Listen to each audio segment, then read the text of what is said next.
النهارده يوم الحنبكة والحسوكة. خليني اخدكم معايا وتتفرجوا. فاكرين الموقع بتاع يومين بتاع الساعة 6 الصبح والوين؟ النهارده بقى قاعدين بنحنتف ونحسوك في كل حتة وفتفوتة. ده شكل المطبخ لما ركب. هوريهولكوا برضو بعد ما يخلص. خليني اخدكم بقى كده بروتة سريعة. ادي الاوضة اهي، حطينا الاضاءة عشان بدأنا ان احنا نشتغل في الدهانات.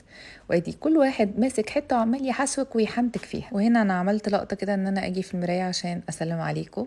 هلو. نسيبه يكمل حنتفته ونكمل البروتة بتاعتنا. دي الأوضة التانية الماستر، برضو عمو قاعد يحنتف فيها ويحنتك.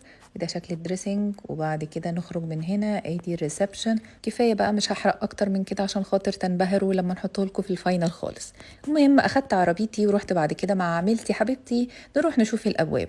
اخترت بعد مرار وتكرار ولف كتير الباب اللي هو بالشكل ده. وبعد كده جبت معايا حته تجليده كنت ناسيها في الموقع، حد جابها لي وجالي على المكان اللي انا بختار منه الابواب. وبعد كده اتاكدت ان نفس درجه لون التجليده قريبه من لون الباب. ما انا قلت لكم في اول الفيديو النهارده يوم الحنبكه والحسوكه. يلا سلام عليكم.